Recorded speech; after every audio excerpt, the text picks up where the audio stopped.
Ganga versus মঙ্গা। বাদর, মঙ্গা আর দুটো কলা। একদিন মঙ্গা সবজি কিনতে বাইরে যায়। সেখানে অনেক লোক জড়ো হয়ে কিছু দেখছিল।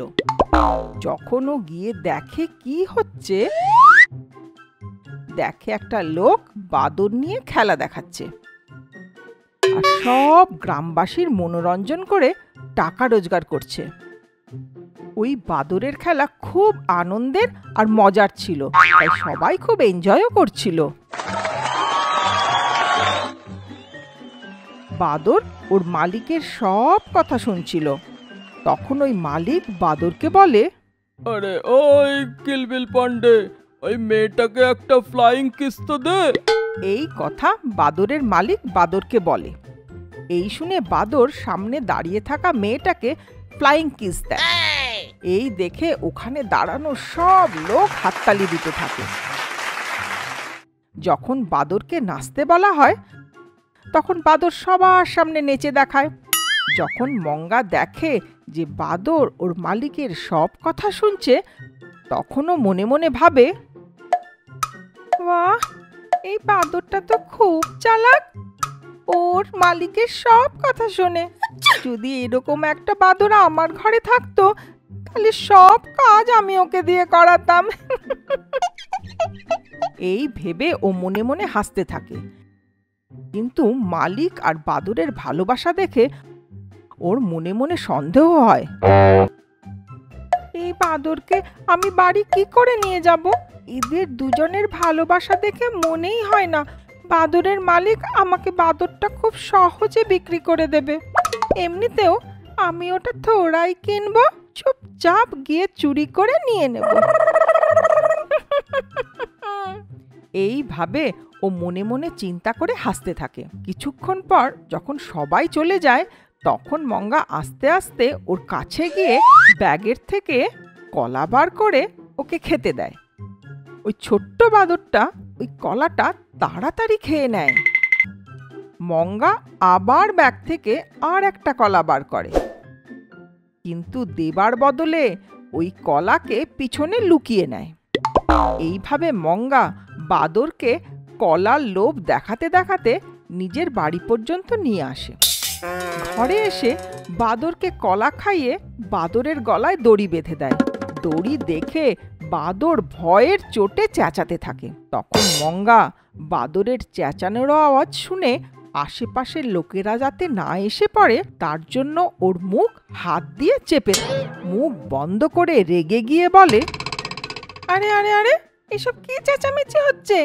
মুখ দিয়ে আর একটাও আওয়াজ বার করলে তোর গলাটা টিপে দেব।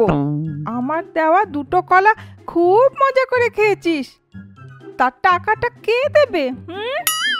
আমার দেওয়া ওই দুটো কলার বদলে আমার কাছে 2 মাস কাজ করতে হবে।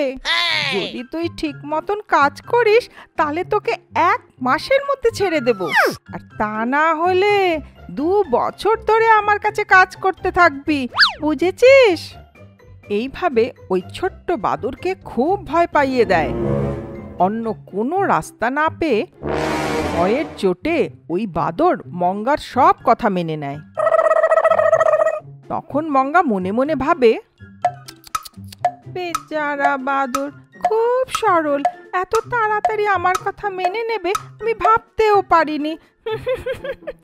আমি এই বাদরকে 2 মাস নয় 20 বছর কোথাও যেতেই দেব না। এইভাবে মনে মনে চিন্তা করে হাসতে থাকে। আর সেই দিন থেকে মঙ্গা ওই বাদরকে দিয়ে ঘরের সব কাজ, ঝাড় দেওয়া, বাসন মাজা, কাপড় কাচা, সব কাজ করাতে থাকে। আর নিজে বিছানায় বসে আরাম করে টিভি দেখতে থাকে।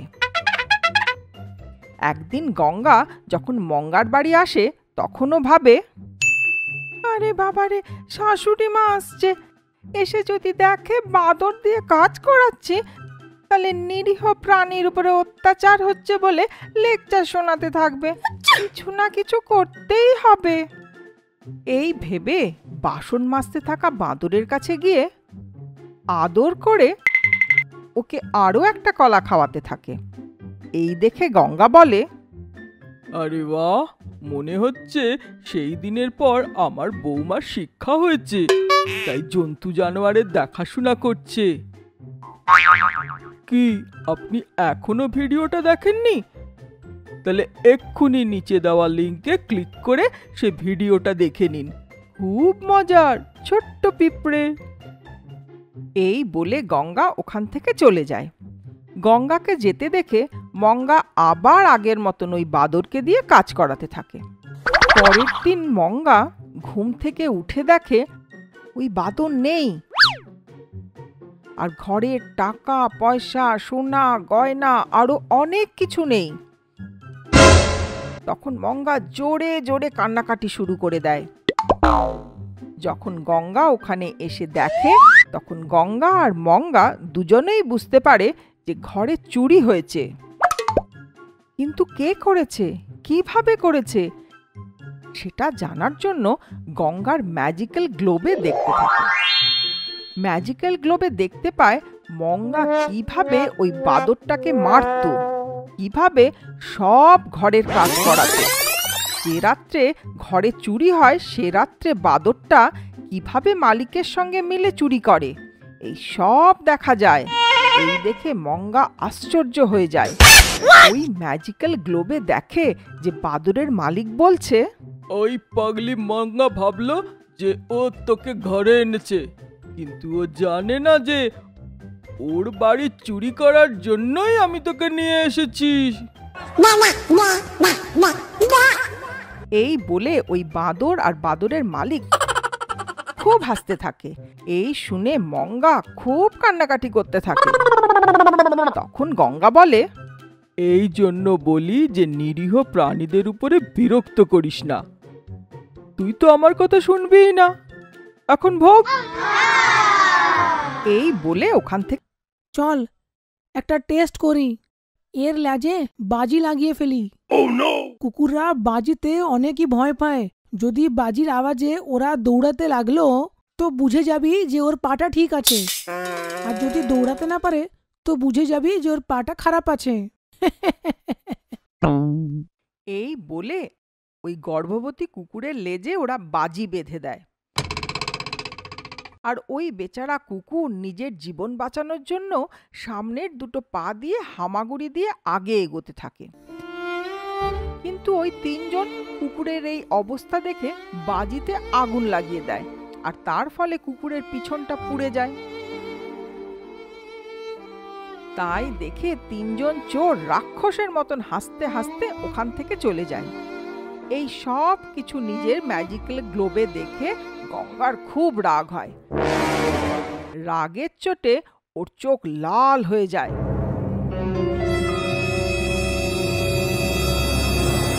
যে করেই হোক এই তিনজনকে শাস্তি দেবার পণ করে।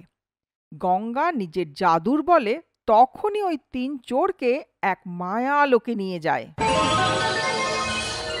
ওরা ভয়ের চোটে কাঁপতে থাকে, আর গঙ্গা হঠাৎ করে ওদের সামনে এসে দাঁড়ায়। আরে यार, কাল আমি এই মহিলাটারই নেকলেস চুরি করেছিলাম। তখন বাকি দুই চোর ভয়ের চোটে বলে, আরে यार, চুরি করলি তো কি, কেউ এভাবে এরকম জায়গায় আনে নাকি? হ্যাঁ, হা হা হা, ভয় পেও না, আমি জানতে পেরেছি তোমাদের মধ্যে বিশেষ কোনো শক্তি আছে, সেই জন্য টেস্ট করতে তোমাদের এখানে নিয়ে এসেছি। এই বলে গঙ্গা 20 ফুট লম্বা হয়ে যায়। এই দেখে তিনজন ভয়ের চোটে কাঁপতে থাকে। তাদের মধ্যে একজন বলে, আমাদের মধ্যে কি শক্তি হবে দিদি? আমাদের মধ্যে কিচ্ছু শক্তি টক্তি নেই, আমাদের যেতে দিন। শুনেছি তুই ভালো উঠতে পারিস, একবার আমি তোকে টেস্ট করব, ব্যাস একবার। আমি তোকে ওই কাটার ঝাড়ে ফেলবো আর তোকে উঠতে হবে। তুই যদি উঠতে না পারিস তাহলে ওই কাঁটাগুলো তোর গায়ে ফুটে যাবে, ঠিক আছে? এই বলে ওকে ওই কাটার ঝোপে ফেলে দেয়। ও ভয়ের চোটে চেঁচাতে থাকে, আরে বাপ রে, আরে বাপ রে, কেউ আমাকে বাঁচাও, কেউ আমাকে বাঁচাও, আমি উঠতে পারি না। আরে মা গো, আমি উঠতে পারি না, বাঁচাও। আরে রাম, আরে মরে গেলাম রে।